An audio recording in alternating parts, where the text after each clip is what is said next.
में 5 टॉपिक को डिस्कस करेंगे इस चैप्टर के अंदर। पहला है मांग का अर्थ तथा इसके प्रकार, और दूसरा है वस्तु की व्यक्तिगत मांग को प्रभावित करने वाले कारक, तीसरा है वस्तु की बाजार मांग को प्रभावित करने वाले कारक, और चौथा है मांग का नियम, और पांचवा है मांग के नियम की मान्यताएं। हम इस चैप्टर को 3 पार्ट्स के अंदर डिवाइड करेंगे। तो मैं पहला पार्ट बना रहा हूं इस चैप्टर का, पार्ट 1। यह है पार्ट 1। अब हम इसके बारे में पढ़ेंगे और 2 पार्ट 2 और 3 बाद में बनाए जाएंगे। इसके अंदर अब हम पढ़ते हैं मांग के बारे में। पहला टॉपिक हमारा मांग का अर्थ तथा इसके प्रकार। मांग से आशय उस मात्रा से है जिसे उपभोक्ता निश्चित समय एवं निश्चित कीमत पर खरीदने को तैयार होता है। मांग से आशय किससे है? जिसमें उपभोक्ता एक निश्चित समय और निश्चित कीमत पर खरीदने को तैयार होता है। जब आप किसी मॉल में शॉपिंग करते हैं तो वो आपको उस समय की स्लिप देता है, उसके अंदर टाइम लिखा होता है, प्लेस लिखा होता है। तो क्या बता रहा है मांग? मांग से आशय उस स्थिति से है जिसमें उपभोक्ता किसी वस्तु को एक निश्चित समय में निश्चित कीमत पर प्राप्त कर लेता है। अब मांग का 2 प्रकार होते हैं मांग के। एक होता है व्यक्तिगत मांग, एक होता है बाजार मांग। व्यक्तिगत मांग के अंदर कितने आते हैं? एक। व्यक्तिगत में कौन कितने आते हैं? एक। और बाजार में हम सभी के बारे में पढ़ते हैं।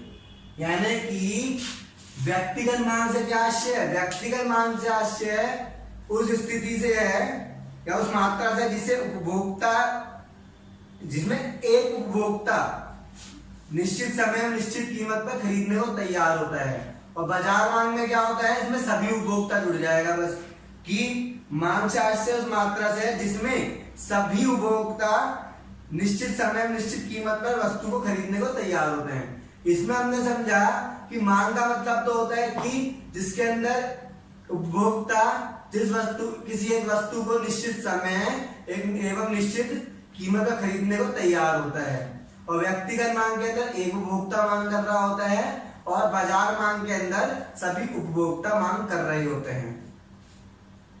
अब हमारा नेक्स्ट टॉपिक है टॉपिक 2, वस्तु की व्यक्तिगत मांग को प्रभावित करने वाले कारक। इसके अंदर हम 4 पॉइंट को डिस्कस करेंगे। इसमें पहला पॉइंट दे रखा है आपकी बुक के अंदर, व्यक्तिगत मांग का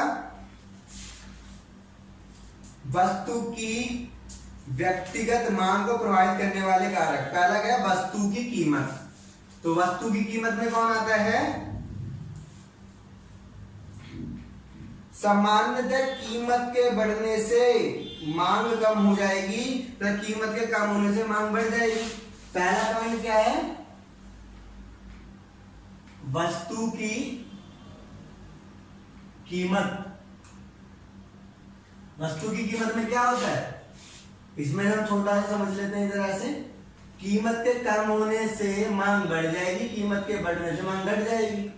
हमें यही बताता है वस्तु की कीमत कि अगर कीमत घटेगी तो मांग बढ़ेगी और कीमत अगर बढ़ेगी तो मांग घटेगी। ठीक है, तो वस्तु की कीमत के घटने से मांग क्या हो जाती है? बढ़ जाती है। और वस्तु की कीमत के बढ़ने से मांग क्या हो जाती है? घट जाती है।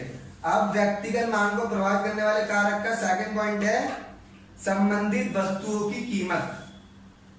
संबंधित वस्तुओं की कीमत। संबंधित वस्तुएं 2 तरीके की होती है। यहां लिख लेते हैं हम संबंधित वस्तुएं। संबंधित वस्तु 2 तरीके की होती है। पहली कौन सी होती है?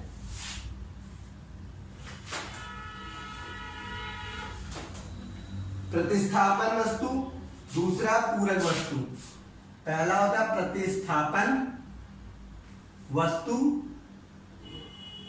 दूसरा होता है पूरक वस्तु। प्रतिस्थापन वस्तुएं वे वस्तु होती हैं जो एक दूसरे के स्थान पर प्रयोग की जाती हैं, जिसमें जो एक दूसरे के स्थान पर और इसमें मिलकर। यानी कि प्रतिस्थापन वस्तुएं वे वस्तुएं होती है जो एक दूसरे के स्थान में प्रयोग की जाती है। उदाहरण के लिए अगर आपके घर में कोई गेस्ट आता है तो आप उससे पूछेंगे चाय या कॉफी। हमें पता है ये सिमिलर सी चीजें हैं, चाय और कॉफी, जो एक दूसरे के स्थान पर यूज हो सकती है। इसमें क्या होता है, इसमें इनमें एक वस्तु की कीमत बढ़ने से, यहां बना लेते हैं हम, इसमें एक वस्तु की कीमत बढ़ने से दूसरी वस्तु की मांग बढ़ जाएगी और एक वस्तु की कीमत कम होने से दूसरी वस्तु की मांग कम हो जाएगी। अब माना इसमें पेप्सी को ले लेते हैं माना उदाहरण के लिए।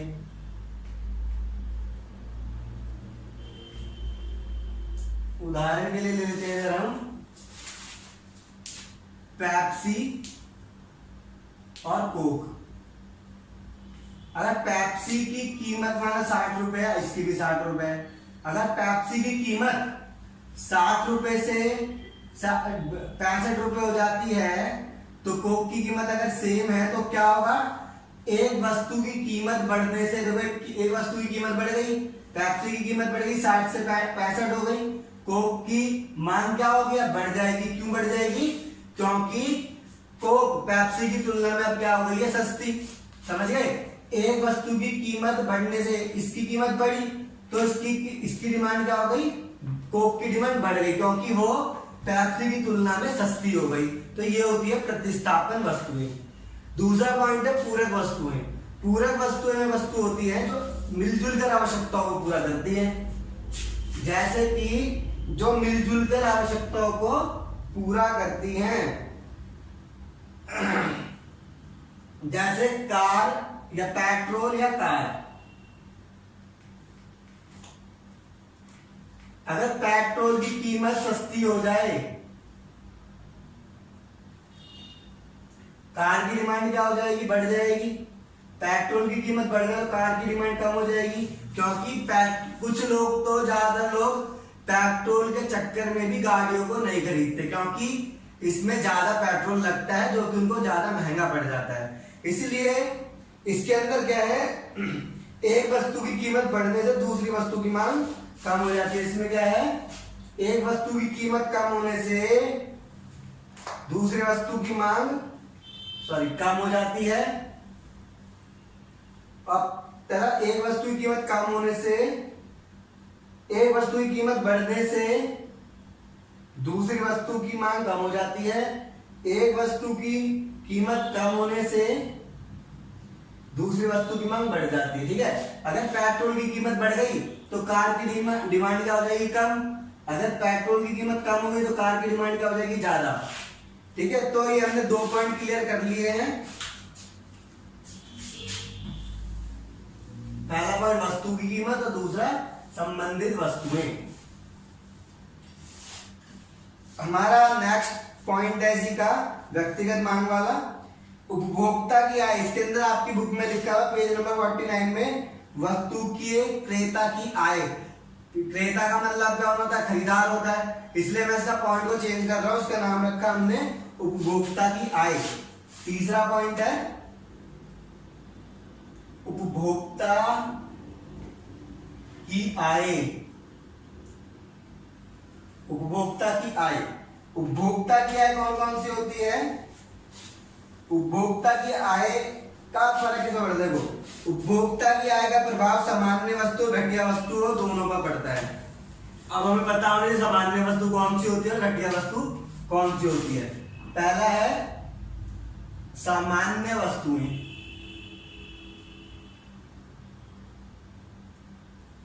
दूसरा है घटिया वस्तुएं। सामान्य वस्तुएं में हम लेते हैं देसी घी जैसी चीजों को। माना उदाहरण के लिए इसका एग्जाम्पल है देसी घी, और उसका है वनस्पति घी। वनस्पति घी मतलब जो देसी घी ना हो। सामान्य वस्तुएं वो होती है जिसके अंदर आपकी सैलरी अगर बढ़ जाएगी तो आप कौन सी चीज खाना पसंद करोगे, सामान्य वस्तुओं को या घटिया वस्तुओं को। तो ऑब्वियस सी बात है आप सामान्य वस्तु को खाना पसंद करेंगे। और अगर आपकी सैलरी कम हो जाए तो कौन सी वस्तु ज्यादा खरीदेंगे आप? घटिया वस्तु। घटिया वस्तु का मतलब यहाँ पर ये नहीं है कि बिल्कुल खराब चीज। घटिया वस्तु का मतलब ये है उससे कम कीमत की वस्तु है। तो देसी घी महंगा आता है, इसलिए अगर किसी इसमें आय के बढ़ने से क्या होगा? आय अगर बढ़ जाएगी उपभोक्ता की तो मांग भी बढ़ जाएगी। आय अगर कम हो जाएगी तो सामान्य वस्तु की मांग क्या हो जाएगी? कम हो जाएगी। ये टेबल समझ आ गया कि आय अगर उपभोक्ता की सैलरी अगर बढ़ जाती है तो उसकी डिमांड भी बढ़ जाएगी। किसकी डिमांड बढ़ जाएगी? सामान्य वस्तु की। अगर आपकी सैलरी 15,000 से 20,000 हो जाए तो आप अच्छी चीज खाना पसंद करेंगे, तो ये सामान्य वस्तुओं में आते हैं। अगर आपकी सैलरी कम हो जाए तो इसकी डिमांड क्या कर दोगे आप? कम। फिर आता है घटिया वस्तुएं, में आता है वनस्पति की। इसके अंदर अगर आपकी आय बढ़ जाती है तो घटिया वस्तु की मांग क्या करोगे आप? कम करोगे, क्योंकि आप सामान्य वस्तुओं को खाना अधिक पसंद करेंगे। फिर है दूसरा कि अगर आपकी आय बढ़ जाए, सॉरी घट जाए, इसमें आपकी आय बढ़ रही है तो घटिया वस्तु की डिमांड क्या हो रही है? घट रही है। अगर इसमें आपकी आय कम हो रही है तो घटिया वस्तु की मांग क्या हो रही है? बढ़ रही है, क्योंकि आय आपकी अगर कम होती है तो घटिया वस्तु की मांग बढ़ जाती है। तो हमारा तीसरा पॉइंट क्लियर हो गया है। साथ के साथ वीडियो पॉज करके आप इसको लिख भी सकते हैं। और लास्ट पॉइंट है हमारा इसका व्यक्तिगत मांग वाले का,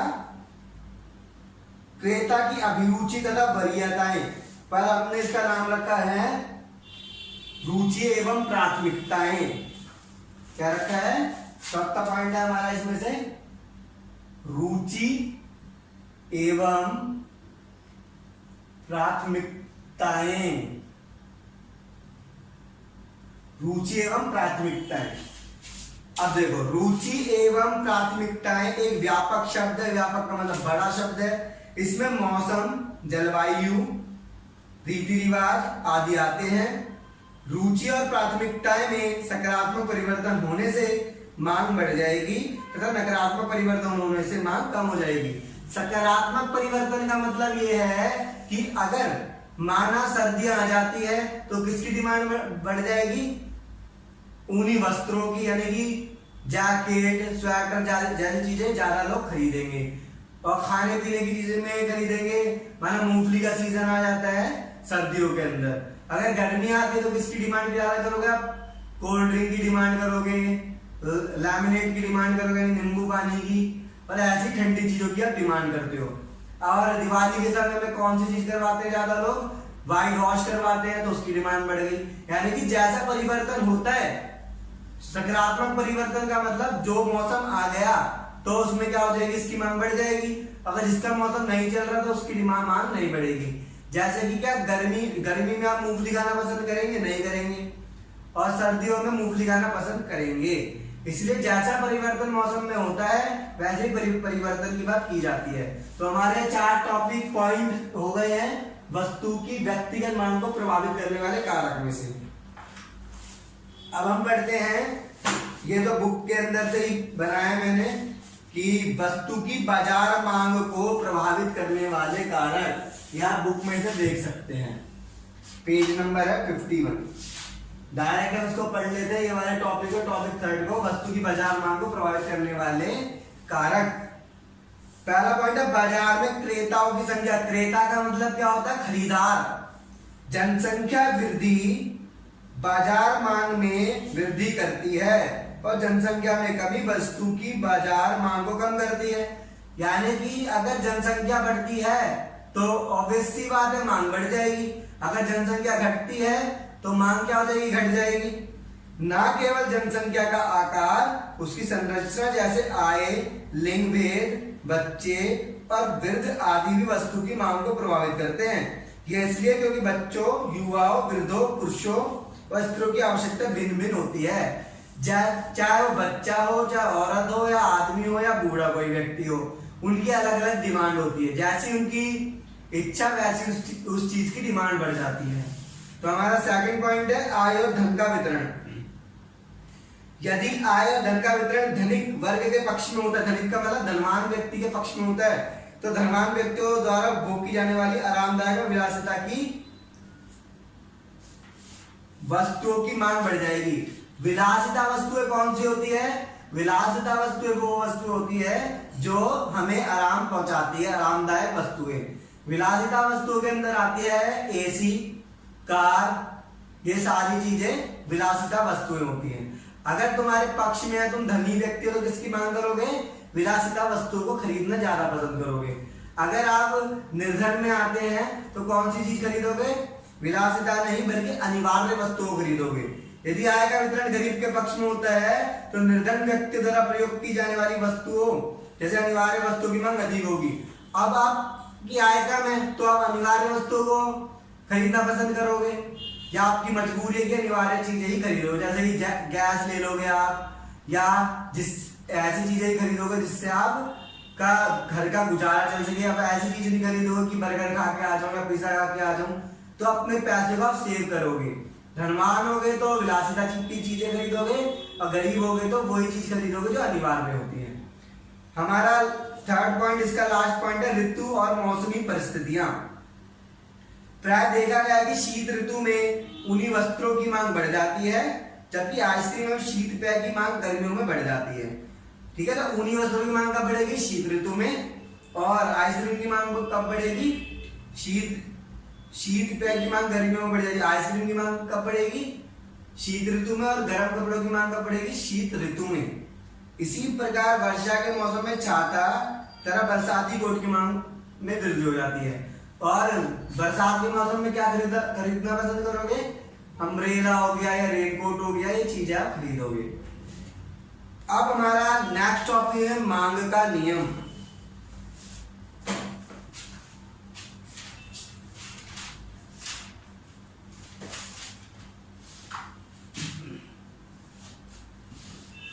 मांग का नियम है हमारा ये वाला टॉपिक। करते हैं हम मांग का नियम।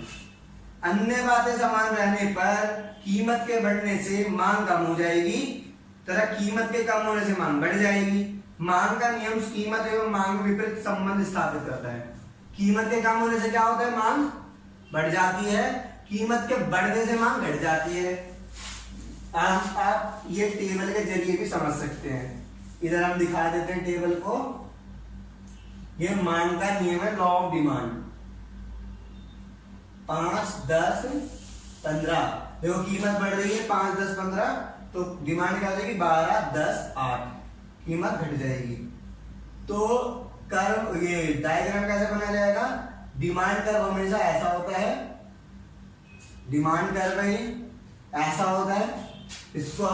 इसको जो बना रहे हैं हम 5, 10, 15, ये कीमत हो गई, ये मात्रा हो गई। 8, 10, 12, 15 का कितना है? 8।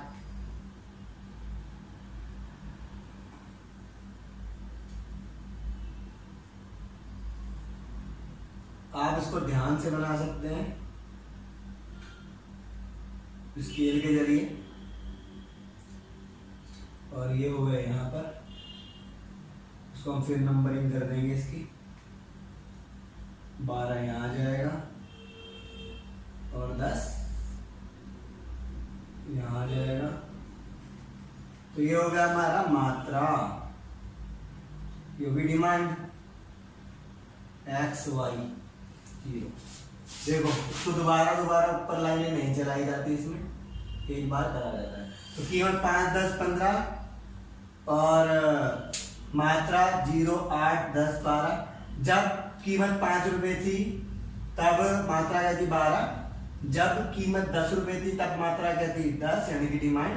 जब कीमत 15 रुपए थी तब डिमांड क्या थी? 8। तो ये मांग का नियम है जो बताता है कि कीमत के बढ़ने से मांग क्या हो जाती है? घट जाती है। मांग का नियम क्या है? अन्य बातें समान रहने पर कीमत के कम होने से मांग बढ़ जाएगी, कीमत के बढ़ने से मांग घट जाएगी। अब हमारा लास्ट टॉपिक बचा है मांग की नियम की मान्यताएं।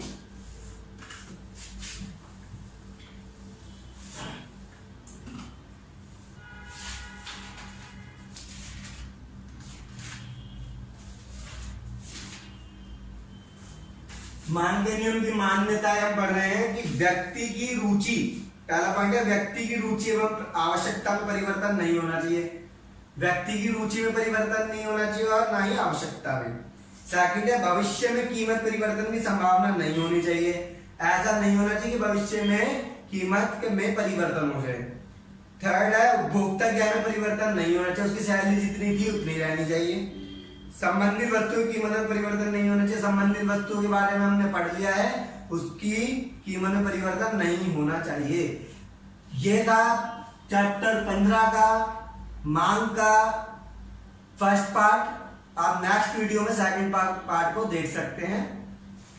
अगर आपको ये वीडियो पसंद आई है, इस वीडियो को शेयर लाइक करना ना भूलें। अगर आप फर्स्ट बुक की 4 चैप्टर को हार्ड कॉपी में चाहते हैं जो मेरे द्वारा लिखी गई है भारतीय अर्थव्यवस्था की बुक को, ये बुक को खरीदना ना भूलें Amazon, शॉपक्लूज और फ्लिपकार्ट पर।